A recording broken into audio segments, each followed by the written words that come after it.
Welcome back to part 2 of our conversation with Jim Brown, where he tells us how to develop a rapport with prospects by identifying their pain points, as well as how to employ what he calls tactical empathy.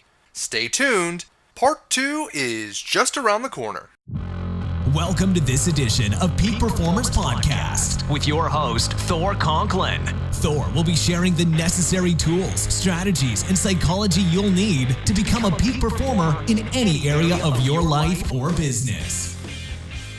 Thor Conklin here. We give you the tricks, the tips, the tools, the strategy, the technology, and the psychology peak performers use in order to get more done and execute at the highest level. If you know what to do but struggle with getting it all done, or simply want to raise your game to the next level, this podcast is for you. Sit back and enjoy.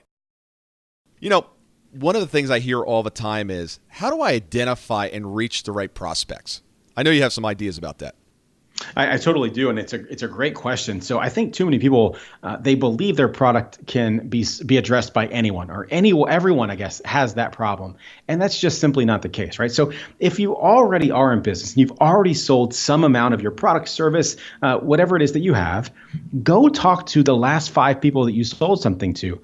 Try to truly figure out what they bought, because I guarantee you they did not buy the product, the feature, the benefits, etc. They bought a solution to a pain that they had in their world.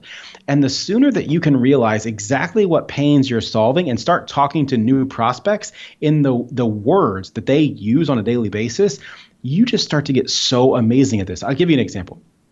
I work with a lot of different companies and a lot of young sales reps.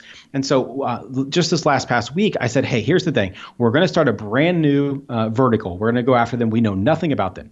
Here's what I want you to do. And these guys, while they're young, they're not necessarily new in their career, but they're just young. I said, each of you are going to dial until you get 10 people to talk to you and have a conversation. But here's the conversation. Hey, this is, Jim Brown with Insert Company here. Hey, I'm brand new to my job. My boss is on me. I'm just trying to figure out what's even going on in your space, in your vertical. Would you spend 5 minutes with me and just help me understand some of these things that I'm trying to figure out? And it's amazing. I kid you not, more often than not, people will actually help you. They'll just answer those questions. Now, I relieve them right out of the gate by saying, I am not trying to sell you anything. I'm just trying to better understand. I give them some of the assumptions that I think that are problems in their business based on things that we've solved for similar people, just in a different vertical. And so all of a sudden, and again, it's 10 conversations, not 10 phone calls. So they have to call until they get 10 conversations. But once they do that, they can now confirm the assumptions they have or hear the actual pains and problems that person has in that space. And believe it or not, if you have those 10 conversations, 1 or 2 of them will be like, now, I know you weren't trying to sell me, but what is it that you sell? Because I think I might be interested in this. So right. All of a sudden, you called with no pressure for sales. You've learned so much that now, when you send out an email, now when you have a phone call, you say, hey, I've been talking to VPs of insert industry here all day long, and they're telling me they have problems A, B, and C. Now, I don't know if you have that problem at your company. And all of a sudden they're like, well, yeah, those are exactly the problem. What is it that you do? I'm interested. And it just changes the dynamic. Yeah, well, I love what you said there, that trying to figure out how to solve their pain. Aspirins outsell vitamins. I forget the numbers. It's 6-1 or 20-1. It's a huge number that people want to get out of pain, and they're willing to pay much higher costs to get out of pain than to get into pleasure. So I really like that piece. It's absolutely right. And I love that you have that. So, I host a podcast as well. And in the last, 3 weeks, I've had 2 different people on the show. What you just said is more people will move away from pain. They'll pay to move away from pain than they will to move toward gain. I completely agree with that. So 2 weeks ago on the show, I had a guy who completely, not attacked me. I don't want to make it sound like it was harsh, but he just completely said that's a myth. It's BS. Don't believe it. And he started talking about Maslow's hierarchy of needs. And it says, executives in companies, once all the bases are met, they're worried about self-actualization. They have a vision of where they're going and all that kind of stuff. So if you try to sell them based on pain, they won't buy. And I just disagree. I fundamentally at my core disagree with that notion. Just yesterday, I had Chris Voss from Never Split the Difference. Yeah. By the way, the best book I've ever read on negotiation. He's awesome. Former FBI hostage and terrorist negotiator. So I had him on the podcast yesterday, and we started talking about this whole concept. And he is working at the highest levels of like international terrorism. And he's like, no, it's a logical fact in the brain that we have loss aversion. We will always move away from pain at a quicker rate and for more money than we ever will moving toward gain. And the example he used is he goes, think about an NFL football player. It's more important to them if they were to get to the Super Bowl that they don't lose it than they win it. And that's absolutely incredible. It blows your mind to think about it. But like if you make it to the big show, you care more about not losing the Super Bowl than you do about winning the Super Bowl. Yeah, if you ever went into a car dealership, one of the things they'll have you do is sit in the car and go take it for a test ride. And then they'll take it away. Now you're looking at loss.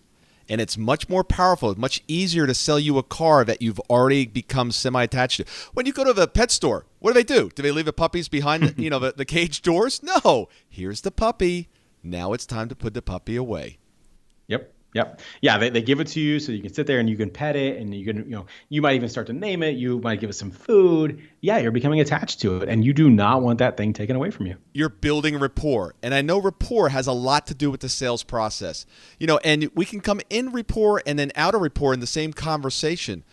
Talk to us a little bit about rapport.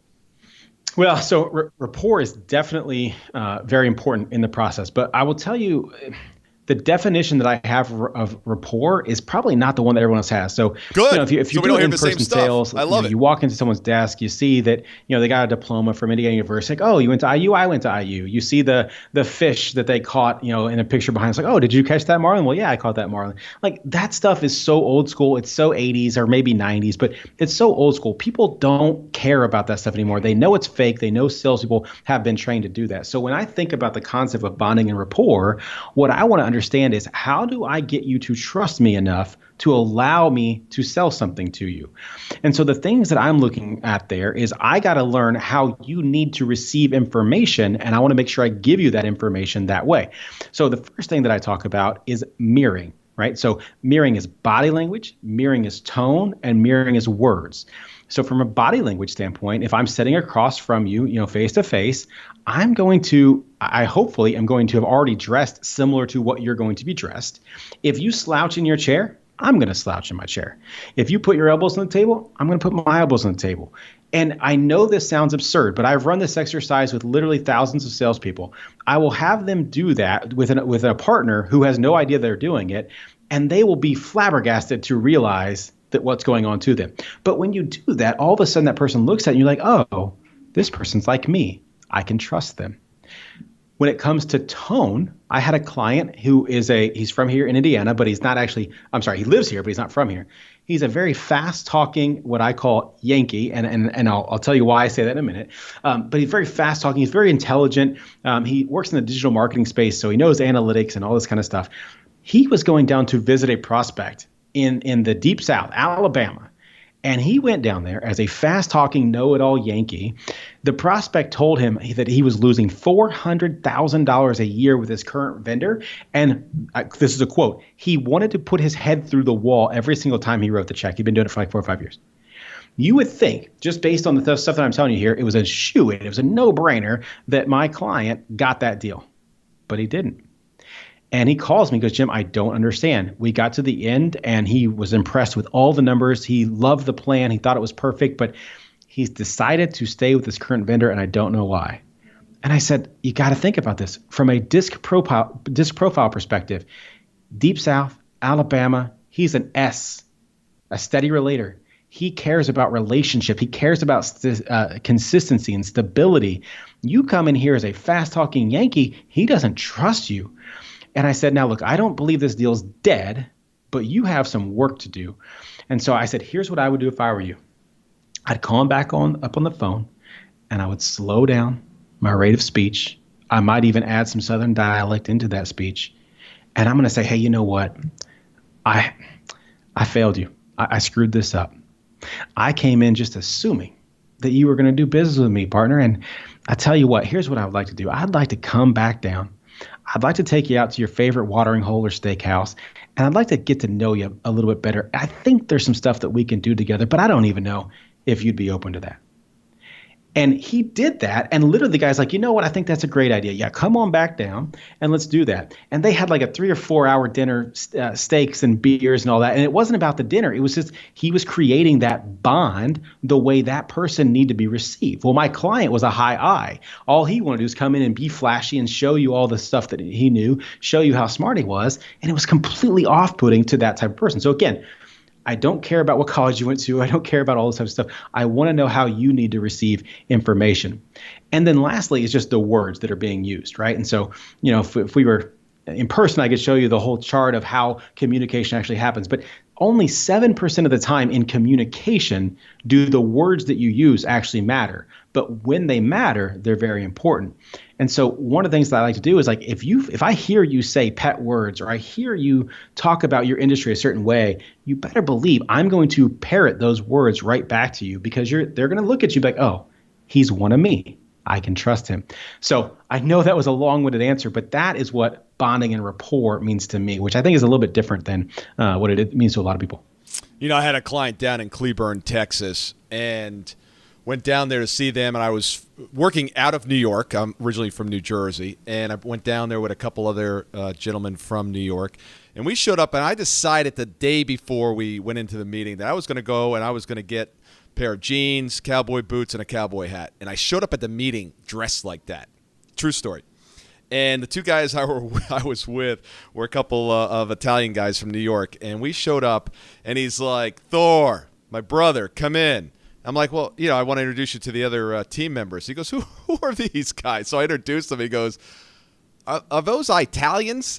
I said, yeah, come on, that's not very politically correct. I said, yeah, they're part of the team. I said, what are we going to do with them? And I swear, he turns to me and goes, shoot them? Yeah.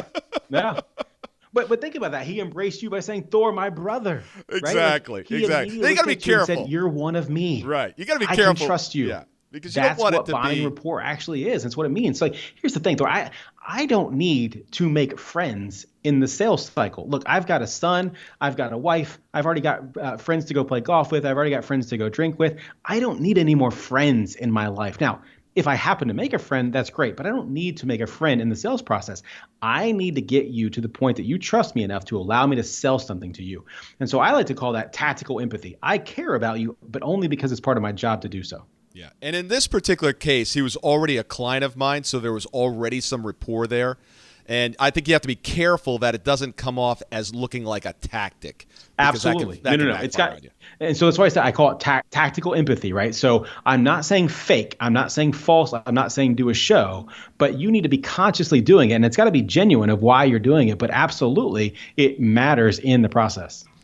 A lot of salespeople get hung up on, they love to talk about their company, which, of course, sometimes the client has no interest in what the company, they're only interested in their own things.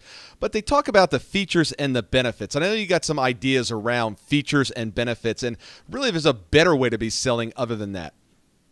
Yeah, basically, when it comes down to that, Thor, I say features and benefits don't matter. It just literally doesn't matter what you do, because when you go talk to a prospect and you come and you blatantly say, here's what I do, here's how I can help you. Right? Buyers have heard this from so many salespeople, so many terrible salespeople over the years, that whatever you say, they immediately reject, and they say, no, you can't, no, you don't know my business, that won't work here, etc. And so what I like to do is just come in and I like to take a negative approach. It says, hey, Thor, I don't know you that well. Here's some of the stuff that I've done for other people. Insert, story A, story B, story C. Now, that's what I did for them, but I don't even know if you have any of those problems. And all of a sudden, there's no pressure on the buyer. They're like, well, I'll tell you, what your story A, yeah, that's not me. That wouldn't work here for sure. But now I have no pressure on me either. I can say, I didn't think that it would. Again, that's what worked for someone else. But they might say, well, hey, but that story B, tell me more about that, because that's something that I'm experiencing. But as soon as they say, tell me more about that, I'm not going to start going into a pitch even then yet. I want to say, well, hold up. When you say that you're experiencing that, what do you mean you're experiencing that? And then I want to be just genuinely curious to get them to reveal as much context about that situation as humanly possible so that now I have something to actually show them. And so too many people, especially in the world today that we live in, where everything is becoming software and SaaS are eating the world, these engineers or these product people, they come in, they think, if I just build all the wonderful features that you need, I will just show you a demo and this stuff sells itself. I'm just going to show you a demo. Well, the demo is fine, but all the demo should do is literally understand the gap from where they are today and where they want to be. It's the fulfillment step for me, but I want to take a look at that gap. And when I do a demo, the only part of the demo that I want to do is, here's the problem I heard you tell me you have. Here's how we would solve that in our application. But again, I don't know if that's something you could actually see yourself doing. If you're not getting the results you want and need, I guarantee no one's holding you accountable. Now, let's face it, who really wants to be held accountable? Not me, right? Nobody. Why would you want to be held accountable? It's not part of our nature. However, if you want to get exceptional results, you must be held accountable. For $95 a month, our team will hold you accountable to those goals that you want to accomplish in any given month. If you don't like it, ask for your money back. But truly, if you're not getting the results, it's because no one's holding you accountable. The only question is, are you willing to step up? Keep an eye out for part 3 of our interview with Jim, where he tells us how to ask prospects the right questions, in addition to the power of silence in sales. See you next time on Peak Performers Podcast.